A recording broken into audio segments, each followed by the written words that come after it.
بسم الله الرحمن الرحيم. الله الله الله الله الله الله الله الله الله الله الله الله الله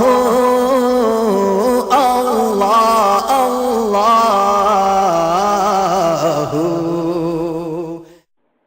اللہ رب سیدنا محمد صلی اللہ علیہ وسلم نحن عباد سیدنا محمد صلی اللہ علیہ وسلم.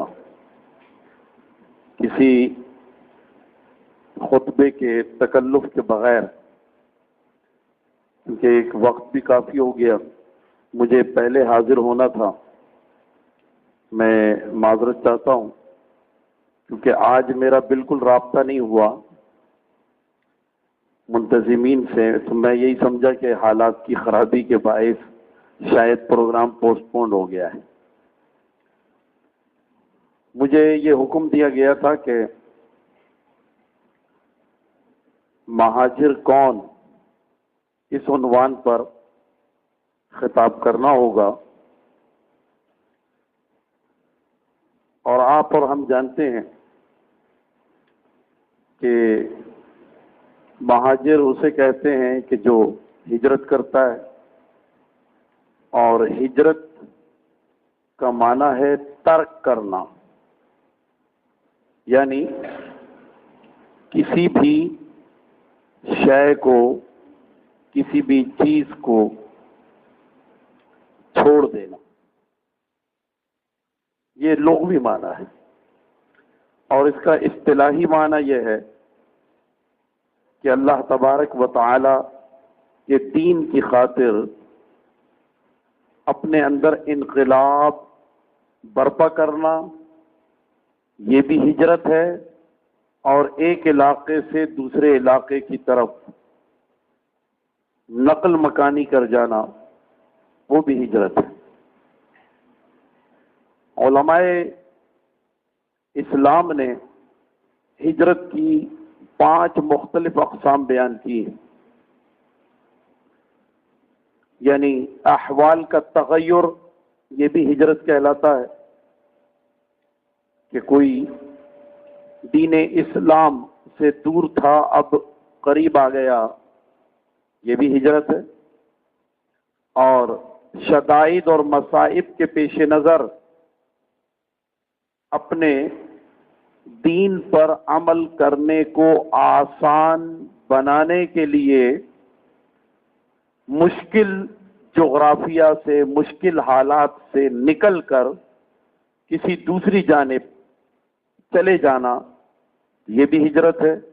جیسے مکہ شریف میں رہتے ہوئے صحابہ اکرام نے حبشہ کی جانب ہجرت کی، اور پھر اس کے بعد مدینۃ المنورہ کی جانب حضور علیہ الصلاۃ والسلام کے حکم پر ہجرت ہوئی.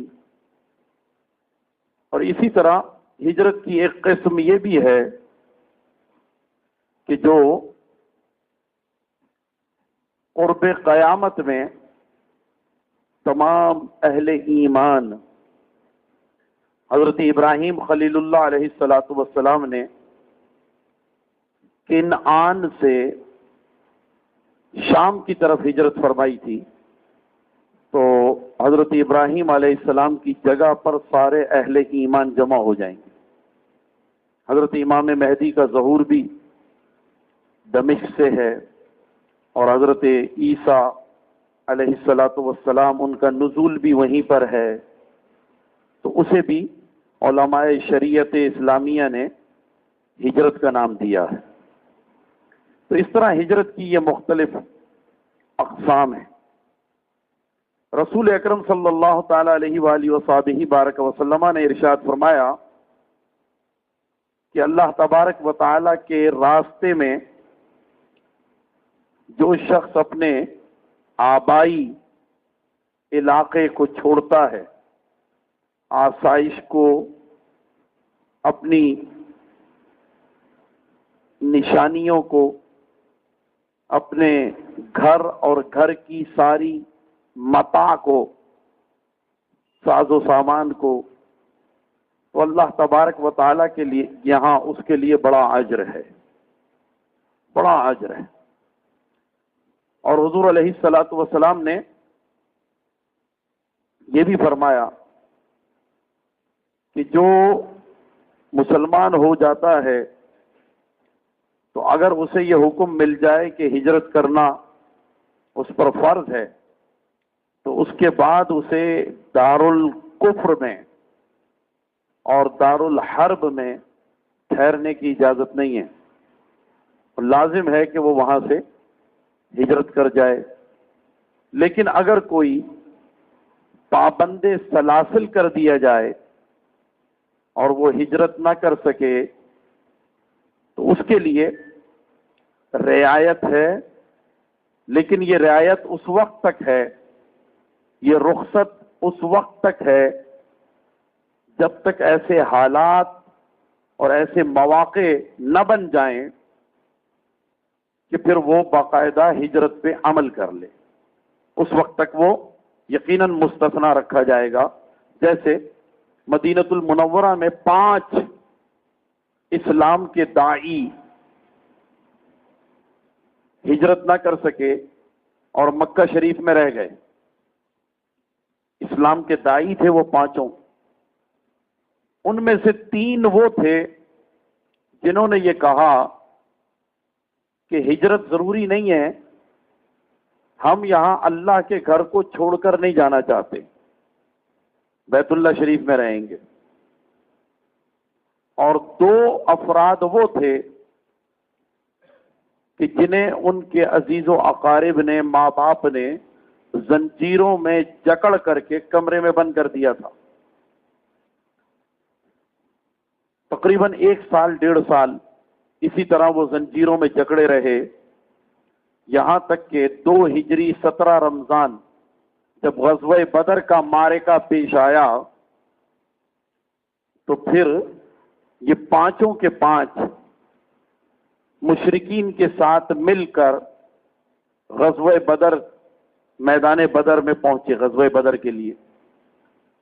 تو اب ان میں سے جو 2 تھے انہیں جیسے ہی موقع ملا وہ حضور علیہ الصلوۃ والسلام کے پاس چلے گئے اور انہوں نے عرض کیا کہ یا رسول اللہ صلی اللہ تعالی علیہ وسلم، ہم اتنے عرصے سے پابند سلاسل تھے، ہم آ نہیں سکتے تھے، ہماری مجبوری تھی، مگر ہم آپ کی بارگاہ میں، آپ کے دربار گوہر بار میں حاضر ہونے کے لیے تڑپتے تھے اور یہ جانتے تھے کہ ہجرت ہم پہ فرض ہے، لیکن ہمیں زنجیروں میں جکڑا ہوا تھا.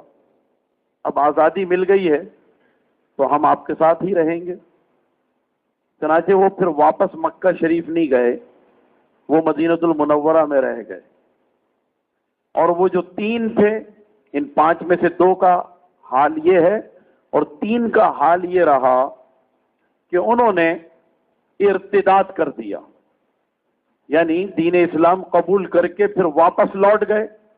جب ارتداد فی الدین کا ارتکاب کیا اور مشرکین کے ساتھ حضور علیہ الصلوۃ والسلام کے مقابلے پر آئے تو اسی غزوہ بدر میں مارے جانے والے 70 جہنمیوں میں وہ 3 بھی شامل تھے. وہ 3 واصل جہنم ہو گئے. مفسرین کرام نے